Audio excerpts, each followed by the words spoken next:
રાજકોટ જિલ્લાના ઉપલેટા શહેરમાં રાષ્ટ્રીય સ્વયંસેવક સંઘ દ્વારા પથ સંચલન કરવામાં આવ્યું હતું, જેમાં આરએસએસની સ્થાપના વર્ષ 1925માં નાગપુરમાં થઈ હતી. સંઘની સ્થાપનાને દશેરાના રોજ 100 વર્ષ થયા તેની ઉજવણી કરાઈ રહી છે. તેના ભાગરૂપે મુખ્યત્વે સંઘ પંચ પરિવર્તન એટલે કે 5 પરિવર્તન ઉપર ઘર ઘર સુધી જવાનું છે, જેમાં પ્રથમ સામાજિક સમરસતા છે, દ્વિતીય કુટુંબ પ્રબોધન છે, તૃતીય પર્યાવરણ જાગૃતિ, ચતુર્થ સ્વદેશી અને સ્વબોધ છે અને પાંચમું નાગરિક કર્તવ્ય છે. આરએસએસની શતાબ્દી વર્ષની ઉજવણીના ભાગરૂપે દરેક નગરમાં પૂર્ણ ગણવેશધારી સ્વયંસેવકોનું સંચલન નીકળવાનું છે. ઉપલેટા શહેરમાં 1951થી ચાલતી ખૂબ જ જૂની શાખા છે. આજે મોટી સંખ્યામાં વિજયાદશમી સંચલનમાં પૂર્ણ ગણવેશમાં શિસ્તબદ્ધ રીતે સ્વયંસેવકો ઉપસ્થિત રહ્યા હતા અને ઉપલેટાની મુખ્ય બજાર અને મુખ્ય રસ્તાઓ ઉપર શિસ્તનો પરિચય કરાવ્યો હતો. સંઘના સ્વયંસેવકોથી વધારે શુભેચ્છકો હોય તે સ્વાભાવિક છે. નગરના તમામ રસ્તાઓ ઉપર શુભેચ્છકોએ ભગવા ધ્વજ ઉપર પુષ્પવર્ષા કરી ભારત માતા કી જયના નાદ સાથે સમગ્ર વાતાવરણ દેશભક્તિના રંગમાં રંગાઈ ગયું હતું. તાલુકા સંઘ ચાલક ચંદુભાઈ ભીંભા, નગર સંઘ ચાલક જી સુનિલભાઈ ધોળકિયાએ ભગવા ધ્વજની પ્રાર્થના અને પ્રણામ બાદ સંચલનને આદેશ આપ્યો હતો. જય જય શ્રી રામ. આજના વિજયાદશમી ઉત્સવની આપ સર્વેને ખૂબ ખૂબ હાર્દિક બધાઈ. મારું નામ સુનિલ તનસુખભાઈ ધોળકિયા, ઉપલેટા નગર સંચાલક તરીકેની દાયિત્વ. રાષ્ટ્રીય સ્વયંસેવક સંઘની સ્થાપના આપણે ડૉક્ટર કેશવરામ બલિરામ હેગડેવારજીએ 1925ની અંદર કરેલ અને ત્યારની યાત્રા આજ 2025ની અંદર આપણે પ્રવેશ કર્યો છે. ત્યારે આખા વિશ્વની નજર આ સંગઠન ઉપર છે. શરૂઆતના શાખાઓના સ્થાનથી આજે દરેક સમાજના વ્યક્તિ સુધી પહોંચવું છે. દરેકનું એક વ્યક્તિગત ફરજ છે.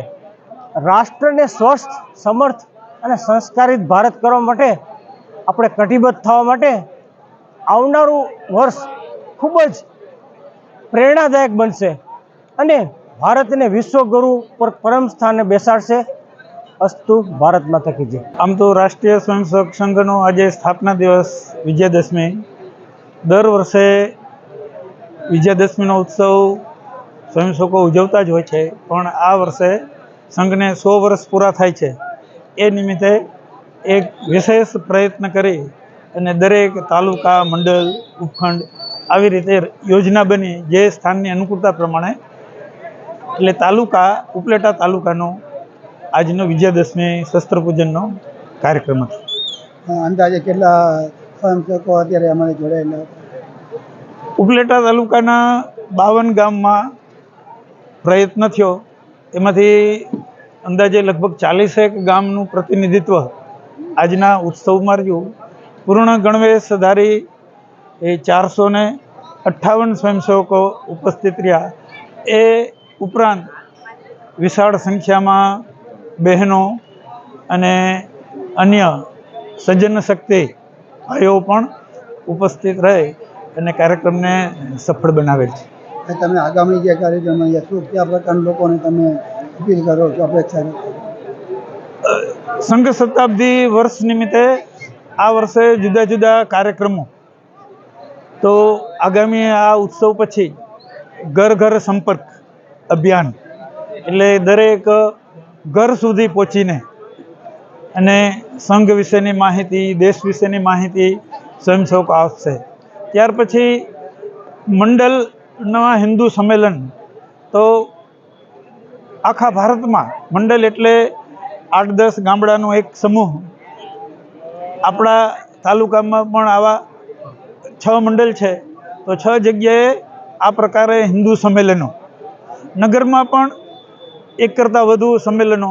તો હિન્દુ સંમેલનો કરી એ પણ એકદમ સંઘ નહીં, પણ સંઘની પ્રેરણાથી સમાજ પોતે હિન્દુ સંમેલનો કરે. આ પ્રકારનો એક હિન્દુ સંમેલનનો કાર્યક્રમ છે. સાથે સાથે જ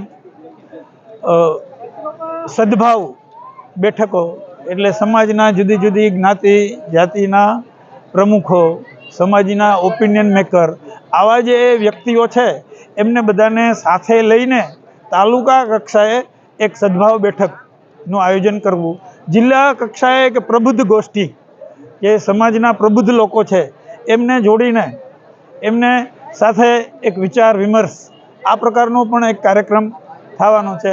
અને અંતમાં એક સતત 7 દિવસની શાખા, વધુમાં વધુ સ્થાનો ઉપર 7 દિવસ સતત શાખા લાગે અને સમાજ છે એ સંઘ કાર્ય સાથે જોડાય, આ પ્રકારનો વર્ષભરના જુદા જુદા કાર્યક્રમો છે.